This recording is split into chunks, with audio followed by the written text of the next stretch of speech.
How's everybody doing today? Happy Monday.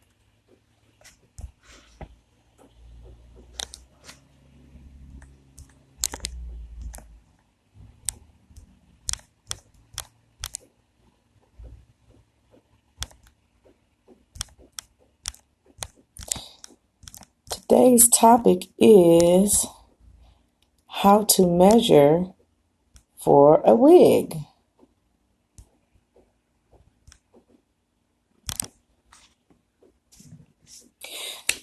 I am Tiffany Nicole.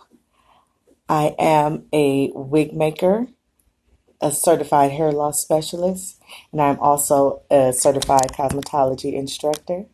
Today, I would like to answer a question that I've been getting a lot of. How do I know what size wig to buy? Well, the first thing we have to do, or you have to do, is actually obtain the correct measurements. So you're going to want to measure your head. I will show you on myself and on the mannequin where exactly you are going to get these measurements from.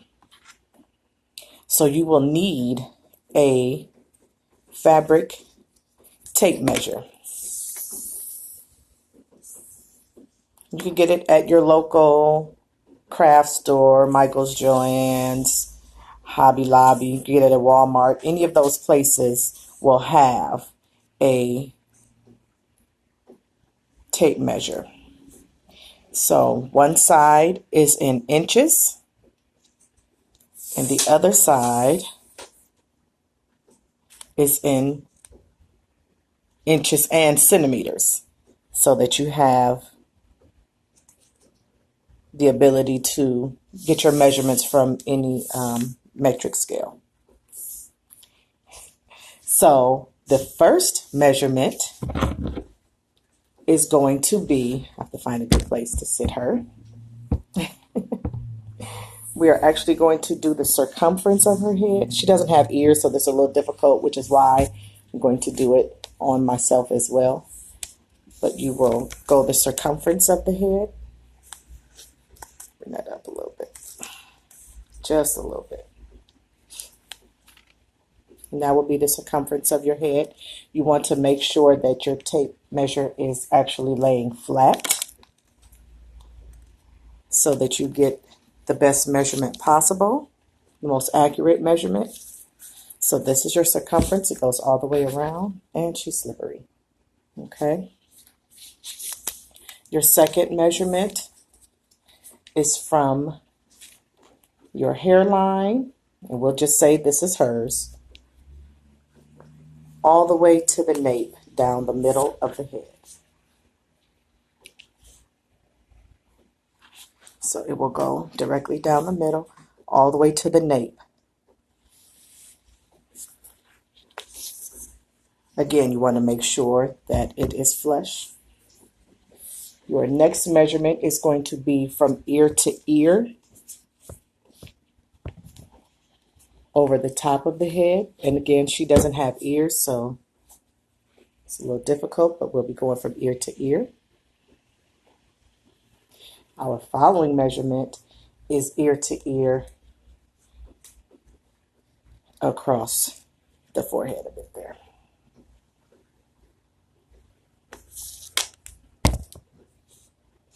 We are going to also measure from ear to ear across the back of the head on the occipital bone. So that's all the way around there. And then the final measurement will actually be the nape of the neck, which would be here in the back. So those will be your measurements. You want to make sure that you do them at least 2 times, just in case you come up with different measurements. You want to average them out to make sure that you are getting the correct measurement. So those are the measurements for a custom wig. If you are looking for something where the caps may come in small, medium, or large, the only measurement you will need will be the circumference, which is the one that goes all the way around. That will be the one you need to dictate whether you're purchasing a small, medium, or large. So to make it a little more easy for you, I will do them on myself and show them on the actual person. So again, your first measurement will be the circumference, and I will not be telling you all what my measurements are, but this will be your circumference.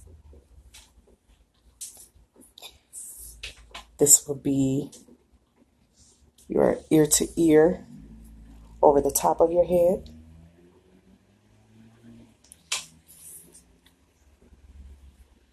This will be your ear to ear in the front.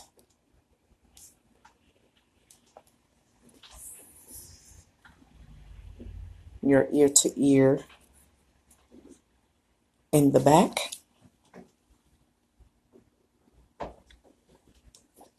And your nape, I'm going to try to feel where mine is. That will be your nape. And due to my hairstyle, I cannot get an accurate measurement of my hairline to the nape, but I will still do it so that you can see where we would be going with that. But it wouldn't be accurate because of my ponytail. So this is how you measure for a wig. Another thing that you need to know is when you are measuring for your wig, you need to have your hair styled in the way it will be under the wig. So if you are going to pull it all back into a ponytail and tuck the ponytail, that's the way you would measure it if that's the way you're going to wear your hair under your wig. If you are going to get a braid down in a specific pattern, make sure that it's the same pattern that you would have for wearing your wig. Otherwise, it will not fit the same. And once you get a custom wig made, there is no going back. So you want to make sure that your measurements are correct. In some cases, depending on the amount of space needed for correction, it can be accomplished. But for a true fit, you want to make sure that you are having accurate measurements by making sure your hair is prepared the same way that you are going to wear it under the wig. Another option is to actually pin curl your hair if you're not a braider or you can't braid your hair and you're comfortable with wearing pin curls under your wig.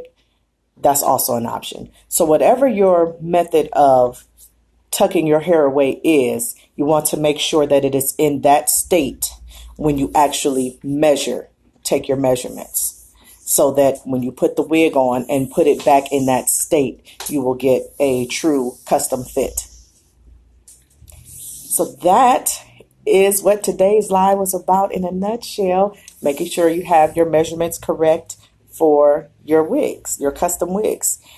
Where can you get a fabric tape? You can get them at your local craft store. You could get them at Walmart's, Joann's, Hobby Lobby, Michael's, any of those places. Target, they all have them. You just have to go down either the craft aisle or the sewing aisle, and it will be there. They come in different colors. They're flexible. When I'm done with mine, I fold it right back up so that I know where it is. It's not all wrinkled and twisted about, so that I can make sure I could get accurate measurements. I like to keep my things neat and in their place so that when I'm ready to use them, it's easy as 1, 2, 3. I am Tiffany Nicole, helping you out with your wig measurements for today. Thank you all for joining. If you are catching the replay and you have any questions, you can always leave a comment under the video, or you can ask your questions via DM if it's a little more personal. I am Tiffany Nicole, wig maker, educator, and hair loss professional. Thank you for joining. Have a great day.